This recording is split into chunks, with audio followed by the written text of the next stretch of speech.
Brahmin's Cafe, Brahmin's Cafe.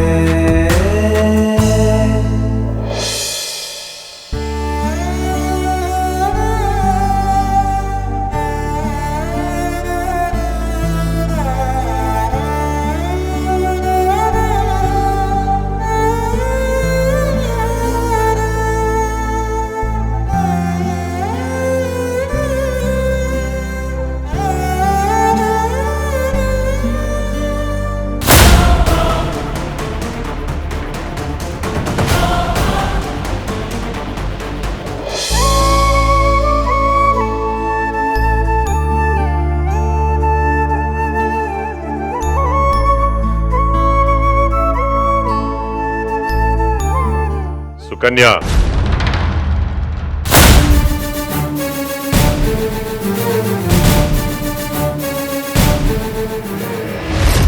Uncle uncle uncle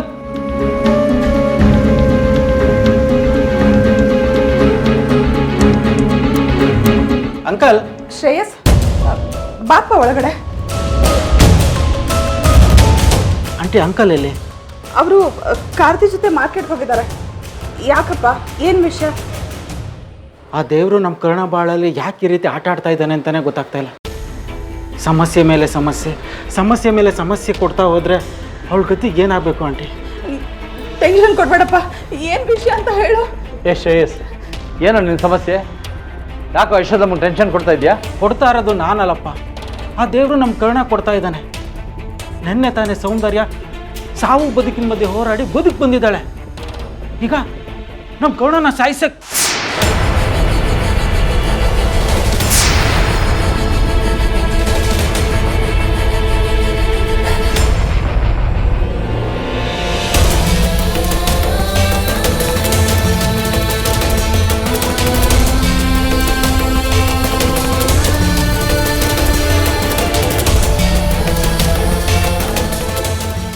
I am sorry aunty, sorry, I extremely sorry. ಆ ಪದನ ಬಳಸಬಾರ್ದು. ಆದರೆ ಏನು ಮಾಡೋದು, ವಾಸ್ತವನೇ ಆಗಿದೆ. ಅವಳ ಉದ್ದೇಶ ಏನು ಅಂತಲೇ ಗೊತ್ತಾಗ್ತಾ ಇಲ್ಲ. ವೈಭವ್ ಮನೆಗೆ ಬಂದು ಸೆಟ್ಲ್ ಆಗ್ಬಿಟ್ಟಿದ್ದಾಳೆ. ಯಾರು? ಸೌಂದರ್ಯನ? ಅವಳೆ ಸೌಂದರ್ಯನೇ, ಇನ್ಯಾರು? ಶಾಂತಮ್ಮನೆ ಹೋಗಿ ಅವಳನ್ನ ಕರ್ಕೊಂಡು ಬಂದು ತನ್ನ ಮನೇಲಿ ಇಟ್ಕೊಂಡಿದ್ದಾರಂತೆ.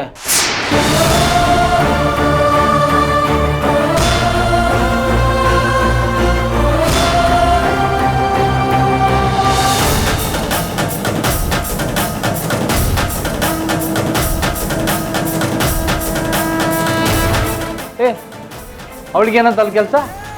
ಆ ದೇವ್ರಿಗೆ ಗೊತ್ತಪ್ಪ. ಅಂತೂ ನಮ್ಮ ಕರುಣ ಹಣೆಯಲ್ಲಿ ಸುಖ ಅನ್ನೋ 2 ಅಕ್ಷರನ ಬರೆಯದೇ ಮಾಡ್ಬಿಟ್ಟಿದ್ದಾನೆ ಆ ಬ್ರಹ್ಮ. ನನ್ನ ಶತ್ರುಗೂ ಈ ಕಷ್ಟ ಬರಬಾರ್ದು. ಆಂಟಿ, ಈ ವಿಷಯನ ಅಂಕಲ್ಗೆ ಹೇಳ್ಬಿಡಿ, ನಾನು ಬರ್ತೀನಿ.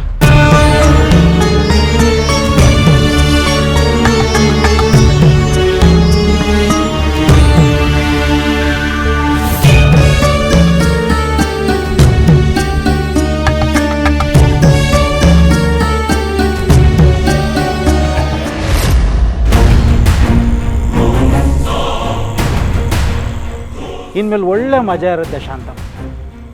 ಒಳ್ಳೆ ಔಷಧಿನ ಮನೆಗೆ ತಂದು ಇಟ್ಕೊಂಡಿದ್ದೀರ. ಪ್ರತಿ ಸಲ ಕರುಣಾಗೆ ನಾನೇ ಟ್ರೀಟ್ಮೆಂಟ್ ಕೊಡೋಕ್ಕಾಗಲ್ಲ. ಯಾರಾದರೂ ಮನೇಲಿದ್ದು ಅವಳಿಗೆ ಇಂಜೆಕ್ಟ್ ಮಾಡ್ತಾ ಇರಬೇಕು. ದ್ಯಾಟ್ ಈಸ್ ಸೌಂದರ್ಯ. ಸೌಂದರ್ಯ ಅಂದರೆ ಬ್ಯೂಟಿ. ಬ್ಯೂಟಿ ಅಂದಮೇಲೆ ವಿಷ ಇದ್ದೇ ಇರುತ್ತೆ.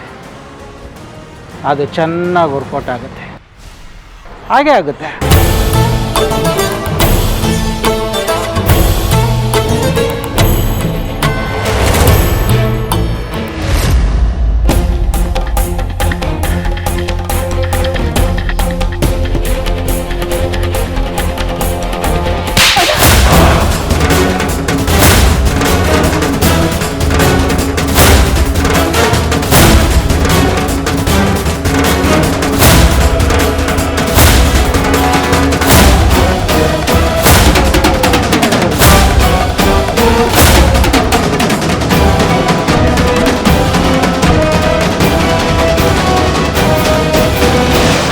ನಡೀತಾ ಇದೆ ಈ ಮನೆಯಲ್ಲಿ.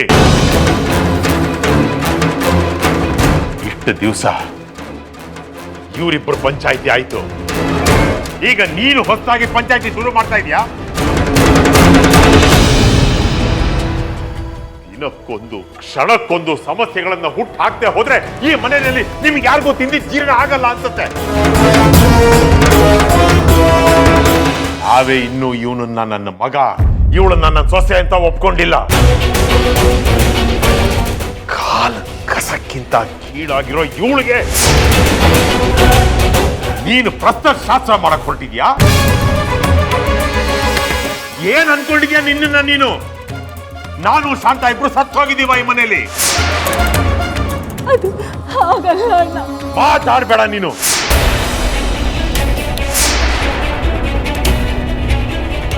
ಮಾತಾಡ್ಬೇಡ. ನಮಗೆ ಇಲ್ದೇ ಇರೋ ಇವಳ ಮೇಲಿನ ವ್ಯಾಮೋಹ ನಿನಗೆ ಯಾಕೆ ಅಂತ ನಿನಗೆ ಹೇಳ್ಬಿಟ್ಟ ಇವಳು ಕುತ್ತಿಗೆ ತಾಳಿ ಕಟ್ಟಿದ್ದು. ನಿನಗೆ ಹೇಳ್ಬಿಟ್ಟ ಇವರಿಬ್ರು ಆ ವಿಷಯನ ಗುಟ್ಟಾಗಿ ಮುಚ್ಚಿಟ್ಟಿದ್ದು.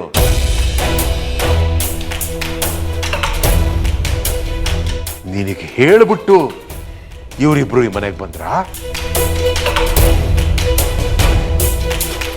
ಯಾಕೆ ಬೇಕಿತ್ತು? ಯಾಕೆ ಬೇಕಿತ್ತು ನಿನಗೆ ಈ ತಲೆ ಪ್ರತಿಷ್ಠೆ? ಹೇಳು ಸುಕನ್ಯಾ, ಯಾರು ಇಟ್ಕೊಟ್ರು ನಿನಗೆ ಈ ಶುಭ ಮುಹೂರ್ತನ? ನಾನೇ ಪಂಚಾಂಗ ನೋಡಿ ತಿಥಿ ನಕ್ಷತ್ರ ವಾರ ಎಲ್ಲ ಲೆಕ್ಕ ಹಾಕಿ ಮುಹೂರ್ತ ನೋಡಿ ಹೇಳ್ದೆ ಅಣ್ಣ. ಎಲ್ಲ ಸರಿಯಾಗೇ ಇತ್ತು.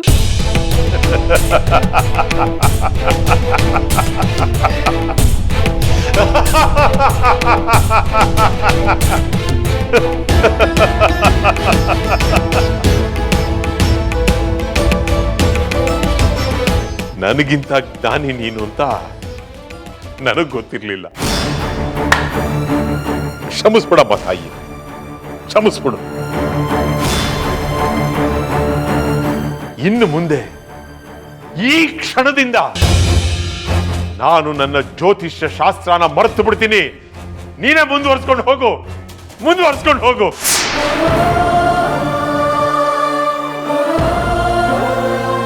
ತಿಥಿ, ವಾರ, ನಕ್ಷತ್ರ ಎಲ್ಲ ನೋಡೇ ಮುಹೂರ್ತ ಇಟ್ಟಿತ್ತು ಅಂತ ಹೇಳಿದ್ಯಲ್ಲ. ನಾಡಿದ್ದು ಯಾವ ಮುಹೂರ್ತ, ಯಾವ ತಿಥಿ ಅನ್ನೋದು ನೆನಪಿದೆಯೋ ತಮಗೆ? ನಾಡಿದ್ದು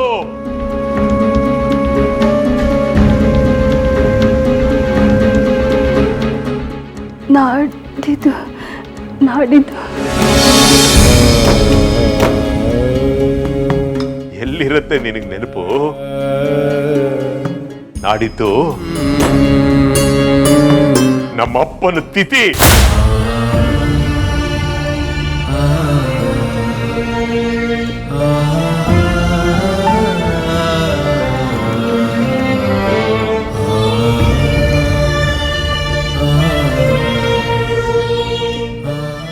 ಈ ದಂಡ ಪಿಂಡಗಳನ್ನ ಒಂದು ಮಾಡೋದಕ್ಕೋಸ್ಕರ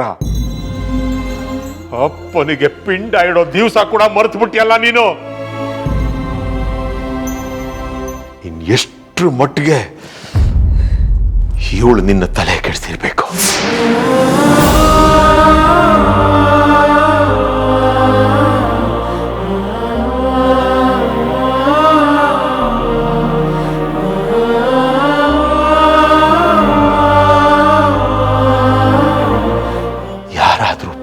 ಕಾರ್ಯನ ಮುಂದಿಟ್ಕೊಂಡು ಪ್ರಸ್ತಾವ ನಡೆಸ್ತಾರ ಸುಕನ್ಯಾ?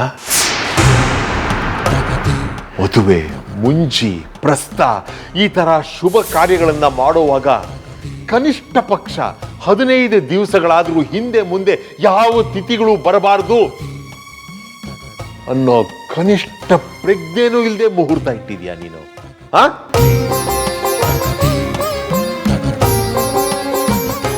ಇವತ್ತು ನೀನಿಟ್ಟ ಕೆಟ್ಟ ಮುಹೂರ್ತದಲ್ಲಿ ಇವರಿಬ್ರು ಸೇರಿದ್ದಿದ್ರೆ ನಮ್ಮನೆ ಸ್ಮಶಾನ ಆಗೋಕ್ಕಾಯ್ತು. ಇವಳ ಕೆಟ್ಟ ಕಾಲ್ಗುಣದಿಂದ ನಮ್ಮ ಮನೆಯಲ್ಲಿ ಅನಿಷ್ಟದ ಮೇಲೆ ಅನಿಷ್ಟ, ಅನಿಷ್ಟದ ಮೇಲೆ ಅನಿಷ್ಟ ನಡೀತಾ ಇದೆ. ನಮ್ಮ ಮನೆಯಲ್ಲಿ ಆಗ್ತಿರೋ ಎಲ್ಲ ಅನಿಷ್ಟಗಳಿಗೆ ಈ ಶನಿನೇ ಕಾರಣ. ಮೃತ್ಯು ಕಂಟಕ ಇದೆ ಇವಳಿಂದ, ಮೃತ್ಯು ಕಂಟಕ ಇದೆ.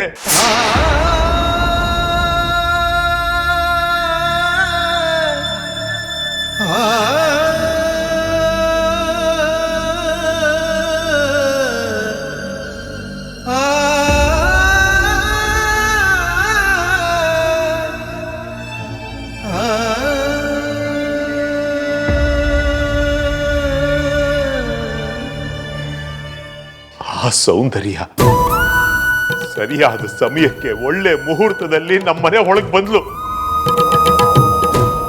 ಅವಳು ಬಂದಿದ್ರಿಂದ ಹೋಗ್ಬೇಕಾಗಿದ್ದ ನನ್ನ ಶಾಂತಾಳ ಪ್ರಾಣ ಉಳ್ಕೋತು. ಅದೇನೋ ಹೇಳ್ತಾರಲ್ಲ, ತಲೆಗೆ ಬಂದಿದ್ದು ಕಿರೀಟದಲ್ಲಿ ಹೋಯ್ತು ಅಂತ. ಇಲ್ಲ ಅಂದಿದ್ರೆ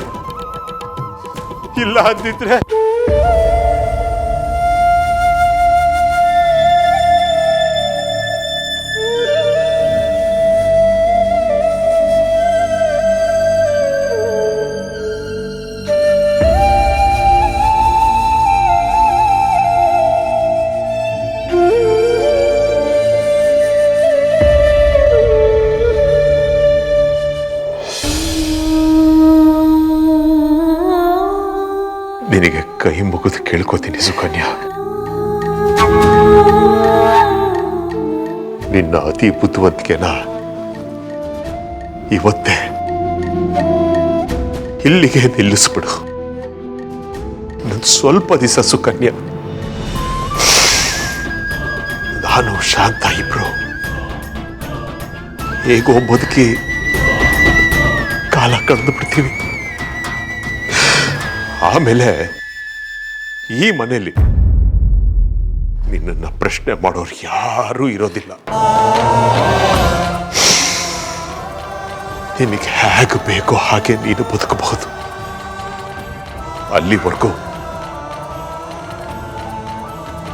ನೀನೇ ನನಗೆ ಒಂದು ಪ್ರಶ್ನೆ ಹಾಗೆ ಕಾಡಬೇಡ ಸುಕನ್ಯಾ.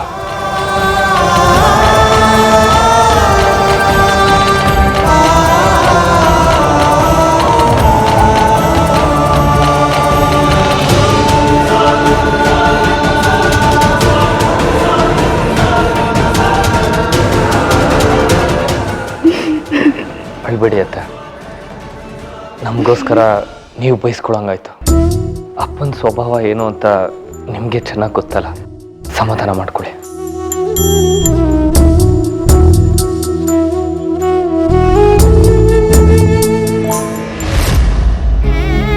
ಇದೇನ್ ಅರವಿಂದಣ್ಣ ಹೀಗಾಗ್ತಿದೆ? ವೈಭವ್ ಕಟ್ಟಿದ ತಾಳಿ ಇನ್ನ ಕರುಣ ಕುತ್ತಿಗೆಯಲ್ಲಿ ಗಟ್ಟಿಯಾಗಿರುವಾಗ್ಲೇ ಅವಳನ್ನ ಮನೆಗೆ ಕರ್ಕೊಂಡು ಬಂದಿದಾರಲ್ಲ, ಏನಿದ್ರ ಅರ್ಥ? ಆ ಮನೆ ಸೊಸೆ ನಮ್ ಕರುಣಾನ ಇಲ್ಲ ಸೌಂದರ್ಯನ? ಯಾಕೆ ಈ ರೀತಿ ಗೊಂದಲಗಳನ್ನ ಸೃಷ್ಟಿ ಮಾಡ್ತಿದ್ದಾರೆ? ಅಲ್ಲ, ಅವರೆಲ್ಲ ಸೇರ್ಕೊಂಡು ನನ್ನ ಮಗಳನ್ನ ಏನ್ ಮಾಡ್ಬೇಕು ಅಂತ ಅಂದ್ಕೊಂಡಿದ್ದಾರೆ. ಯಶೋದಮ್ಮ, ನನಗೂ ಅವ್ರ ಉದ್ದೇಶನೇ ಅರ್ಥ ಆಗ್ತಿಲ್ಲ. ಈ ಶಾಂತಮ್ಮಂಗೆ ಆ ಸೌಂದರ್ಯನ ಕಂಡ್ರೆ ಯಾಕೆ ಇಷ್ಟೊಂದು ವ್ಯಾಮೋಹ? ಅವ್ರಿಗೆ ಅವ್ರ ಮಗ ವೈಭವ್ ಸುಖವಾಗಿರೋದು ಬೇಡವಾ? ಅಲ್ಲ, ಹೋಗಿ ಹೋಗಿ ಸೌಂದರ್ಯನ ವೈಭವ್ ಮುಂದೆನೇ ತಂದು ನಿಲ್ಲಿಸಿದಾರಲ್ಲ. ಅಂದರೆ ಇದರಿಂದ ಏನೋ ಒಂದು ಒಳಸಂಚಿದೆ ಅಂತ ಆಯ್ತು.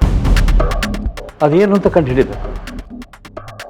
ಆದರೆ ಒಂದು ವಿಷಯ ತಿಳ್ಕೊಳ್ಳಿ, ಯಾವುದೇ ಸೌಂದರ್ಯ ಬಂದರೂ ನಮ್ಮ ವೈಭವ್ ಮತ್ತು ಕರುಣ ಮಧ್ಯೆ ಒಂದು ಹುಲ್ಲು ಕಡ್ಡಿನೂ ಅಲ್ಲಾಡ್ಸೋಕ್ಕಾಗೋದಿಲ್ಲ.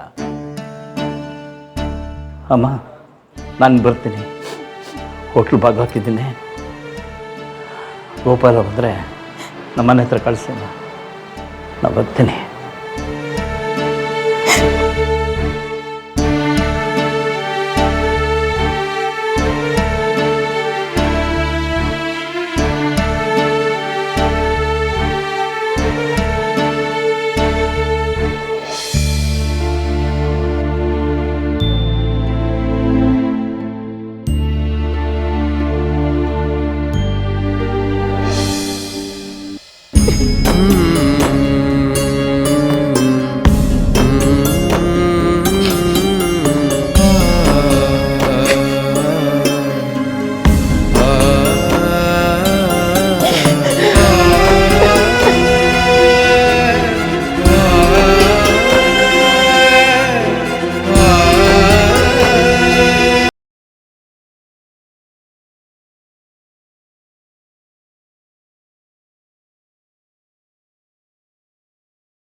ಅವ್ರ ಜೊತೆ ವಾದ ಮಾಡಿ ನೀವು ಅಂದ್ಕೊಂಡಿರೋ ರೀತಿ ನನ್ನ ಹೆಂಡತಿ ಕೇವಲ ಅಲ್ಲ ಅಂತ ಹೇಳೋಣ ಅಂತ ಅಂದ್ಕೊಂಡೆ.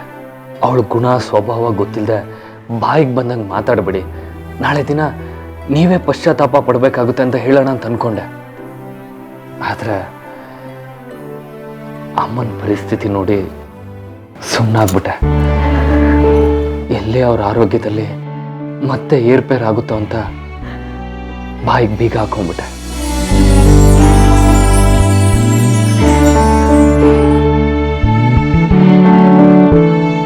ಐ ಆಮ್ ರಿಯಲಿ ಸಾರಿ ಕರುಣ. ವೈಭವ್, ಹೌದು ಕರುಣ, ನಿನ್ನನ್ನು ಹೂವಿನಾಗ ನೋಡ್ಕೊಳ್ತೀನಿ ಅಂತ ನಿನ್ನ ತಂದೆ ತಾಯಿ ಹತ್ರ ಹೇಳಿ ಹಾವಿನ ಹುತ್ತದಲ್ಲಿ ತಂದು ಮಲಗಿಸ್ಬಿಟ್ಟಿದ್ದೀನಿ. ವಿಷದ ಬಾಣಗಳಾಗಿರೋ ಅವ್ರ ಮಾತುಗಳನ್ನ ಅದೇ ಹೇಗೆ ಸಹಿಸ್ಕೊಂಡು ಮೌನವಾಗಿರ್ತೀಯೋ ನನಗಂತೂ ಗೊತ್ತಾಗ್ತಾ ಇಲ್ಲ. ಅವ್ರು ಎಷ್ಟೇ ಹೊಡೆದ್ರು ಬೈದ್ರು ನಾನು ಅವ್ರನ್ನ ನನ್ನ ಹೆತ್ತ ಅಪ್ಪ ಅಮ್ಮನ ಥರನೇ ಭಾವಿಸ್ತೇನೆ.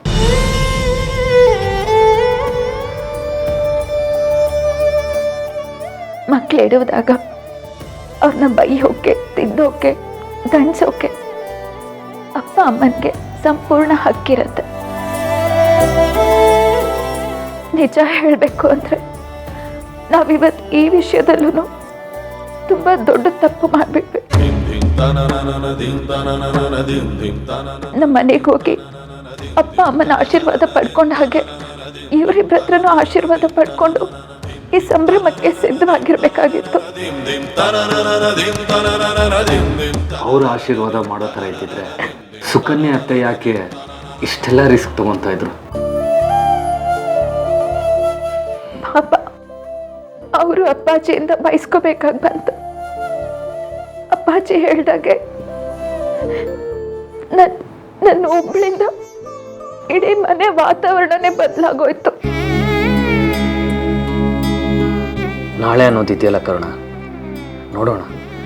ಬದಲಾಗಿರೋ ನಮ್ಮ ಮನೆಯ ವಾತಾವರಣ ಮತ್ತೆ ನಿನ್ನಿಂದನೇ ಬದಲಾಗಿ ಮುಂಚಿನ ಥರ ಆಗ್ಬೋದು.